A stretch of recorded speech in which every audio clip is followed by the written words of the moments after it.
What's up, everyone? Welcome back to the channel and welcome to my review of WWE Bad Blood 2024.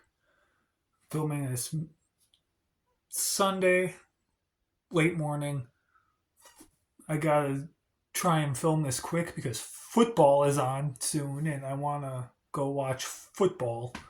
But I wanted to film this while the show was still fresh in my head. It happened last night. And so, yeah, without further ado, I'm going to just get into it. I forgot my pen and my clipboard. It's in the other room, but I didn't take any notes anyway, so I'm just going without it this time. I apologize. Um, so the show, I liked it, but it might be the worst one of the year. The worst pay per view, PLE, whatever you call it. Um, it had its moments, some good stuff, but there was also some not so good stuff. So let's just get into it. We opened the show with the Hell in a Cell match between CM Punk and Drew McIntyre. What a match this was. So good. So good. I loved this match so much. Um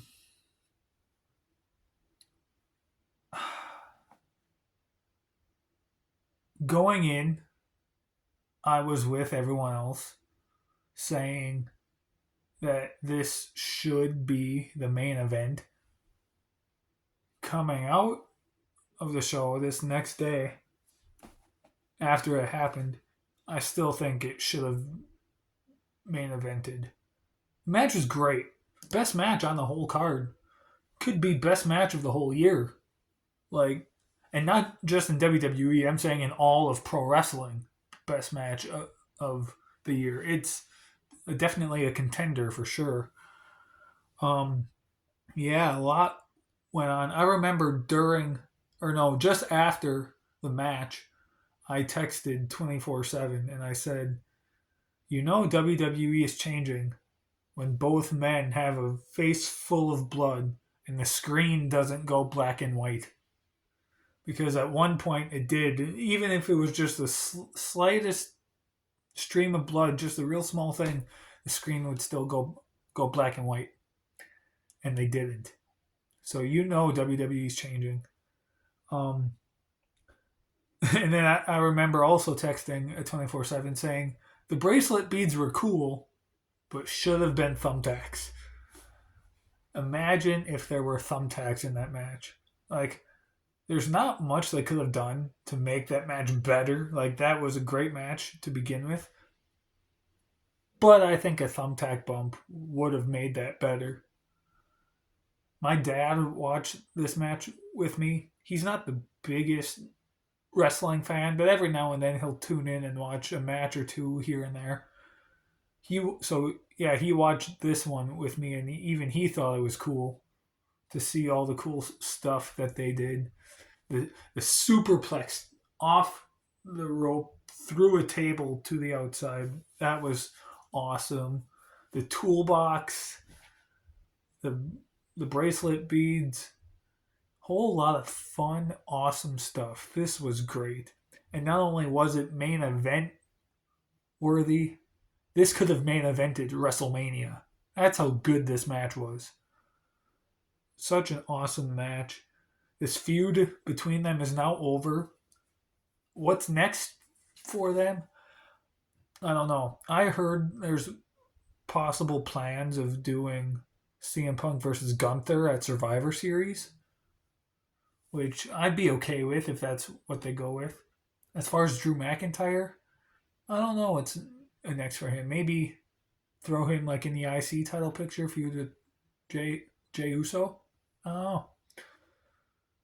I have no idea. But all I know is that this feud was great. Feud of the year for sure. So good. Up next we had Nia Jax defending her women's title against Bayley. And yeah, this was maybe the worst match on the show. And I'm not just saying that because I don't like Nia Jax. I'm saying that because I really believe that.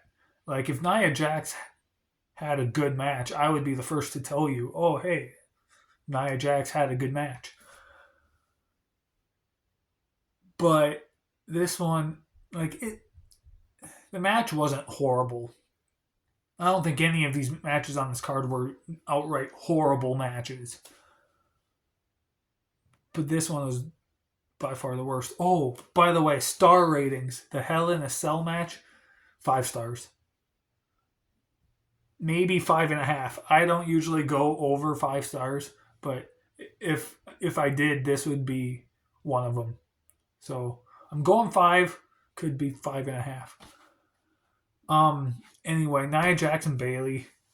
Yeah, this match was fine. Bayley or Nia tried to hit a Hurricane Rana. Like Bayley was gonna powerbomb Nia from the corner, and Nia tipped over backwards and tried to hit a Hurricane Rana and just botched the whole thing. And then she tried to go for running Samoan drop, and I don't know if that was her fault or if that was Bayley's fault, but she didn't really get Bayley in the right position. It's almost like Bayley jumped up and was gonna sit on Nia's shoulders. That's kind of what it seemed like, even though she didn't.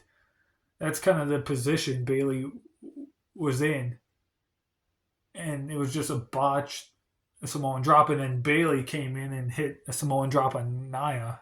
That was kind of cool. But then both women are down. Tiffany Stratton comes out, teases cashing in.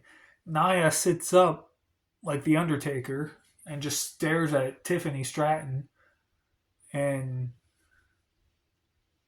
Nia picks up the victory then shortly after.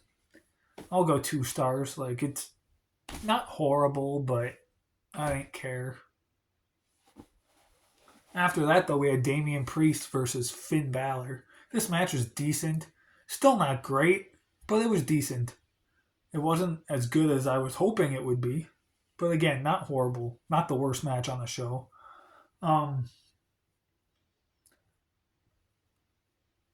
As I predicted, Judgment Day got involved. Yeah, there's not much to talk about in this match. Carlito got involved. JD McDonough got involved. Priest hit the Razor's Edge to Finn on the apron of the ring. I thought that spot was kind of cool. But, yeah. Damian Priest picked up the victory. I'll go 2.5 stars. It's not a bad match. But, not great either. After that, Triple H came out and did a segment and announced that there's a new belt. It's the Crown Jewel Championship. And at Crown Jewel, we're going to get the World Heavyweight Champion versus the WWE Champion. And it'll be the same for the women. They'll face each other in a non-title match. So the regular WWE title, World Heavyweight titles will not be on the line, but the winner will get this new belt and be known as a Crown Jewel Champion. I think that's the stupidest idea.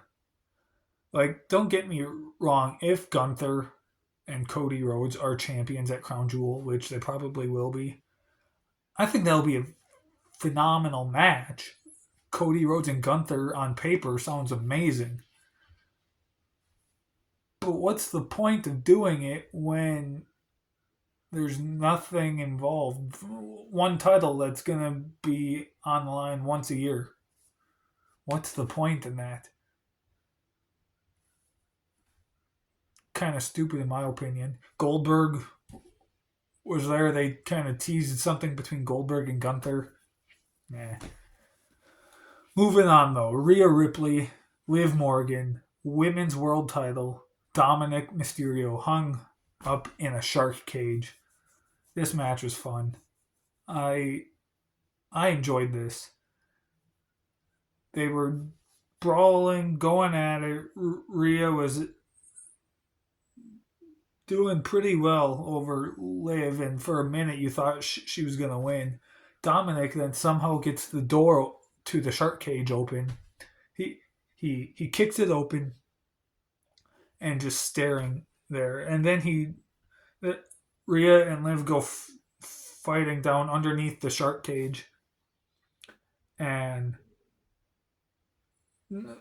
Damien tries to peek over to look at Liv, and he falls, and his foot gets caught in a chain, and Dominic is just hanging there upside down by 1 foot from the cage, and then Rhea grabs a kendo stick and just starts beating Dominic with it. I love that. That was so much fun to watch. I loved that so much. And then the match ended by disqualification. Liv Morgan got disqualified because Raquel Rodriguez made her return and helped Liv Morgan pick up the victory, or helped Liv Morgan keep her title. So Rhea Ripley won the match, but because she won by disqualification, Liv Morgan is still the champion. I love Raquel Rodriguez. I'm glad she's back. But now, does this mean that she is part of Judgment Day? I don't know. I wouldn't hate that. I think she could do pretty well in Judgment Day. I almost kind of want to see a turn from her. I don't want to say a heel turn, because if she joins Judgment Day, she would be a heel. So, like a babyface turn. And maybe get Liv versus Raquel, maybe like at Crown Jewel or Survivor Series. I think that could be fun. But yeah, Raquel is back. Liv and Rhea, I would give the match as a whole, I would go 3 stars. I enjoyed it. I thought that was good. I liked it quite a bit. But now the main event. Cody Rhodes teaming with Roman Reigns to take on Solo Sikoa and Jacob Fatu. Going in, I thought this match would be an amazing, just 5-star classic. Honestly, I really thought that. I didn't think it would be better than the Hell in a Cell match. I knew the Cell match was going to be awesome and the best match on the card. But I thought this match with Cody and this tag match would be a lot better than it was. It still wasn't a bad match. I still enjoyed it. But I thought it was going to be a lot better. Just with it being Roman's first match since April in 6 months. And then with the whole storyline angle with Cody and Roman not liking each other but teaming with each other because they're both feuding against the bloodline. And just the whole thing, I thought it would turn out a lot better than it did. Again, I still didn't hate it. I thought it was good. I just thought it would be better. But it was fun. There were some cool spots. Cody hit a splash off the turnbuckle through the announce table on, was it Jacob? I don't remember if he hit it on Jacob or Solo. I think Jacob. But then the match ends when Jimmy Uso makes his return, helps out Roman. He first off, Tama Tonga Loa are out there. Then out of nowhere, you see Jimmy Uso make his return. He appears, super kicks Tama Tonga, super kicks Tonga Loa, comes in the ring, helps out Roman Reigns. Roman hits a Superman punch and a spear on Solo, pins Solo, picks up the victory. Roman Reigns, Cody Rhodes win the match. After the match, Roman and Jimmy are leaving. Cody Rhodes is still in the ring and he's being attacked by Tama Tonga, Tongaloa, Solo, and Jacob Fatu. 4-on-1, basically. Roman and Jimmy turn around, look, pause, and hesitate for a minute, and then they go back and help Cody and beat up everyone else. After that, Roman and Cody do a stare down. Cody holds up the belt, and then out of nowhere, you hear it. The Rock shows up, his music starts to play, and finally, The Rock has come back to the WWE. That was so cool. It makes, because The Rock returned, this is why this match main evented, and it makes sense why I still disagree with it main eventing, and the Hell in a Cell match should have main evented.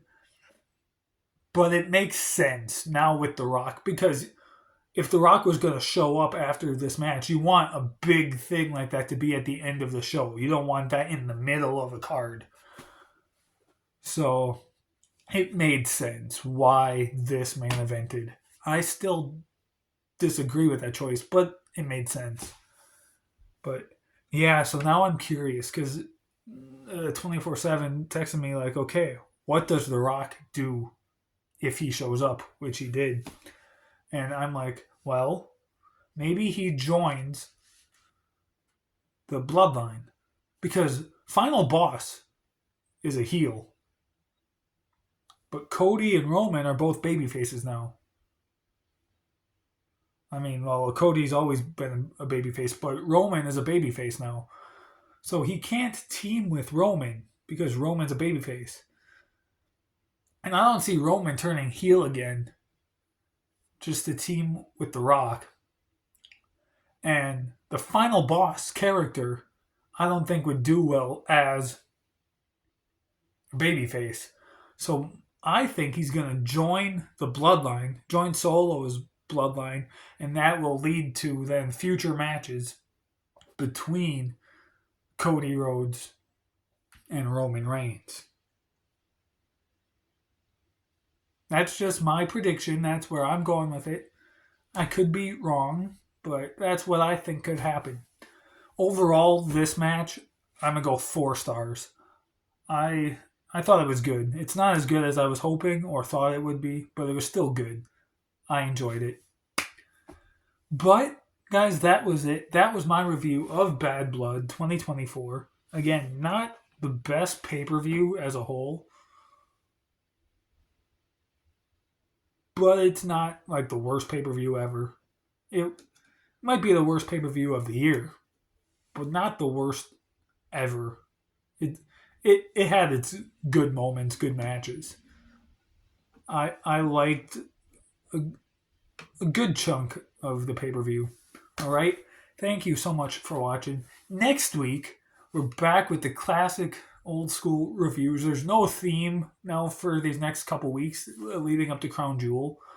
After Crown Jewel, we will do Survivor Series reviews in the build-up to Survivor Series. But from now until Crown Jewel, just a bunch of random pay-per-views. Next week, 24/7 is back, and he will be reviewing Extreme Rules 2012, which it might be the best Extreme Rules pay-per-view ever. So that's going to be a fun one to watch. I don't know what I'm reviewing next in 2 weeks, but we'll find out, and 24/7 will tell you guys next week in his review. All right? Thank you so much for watching. Stay tuned for more. See you next time.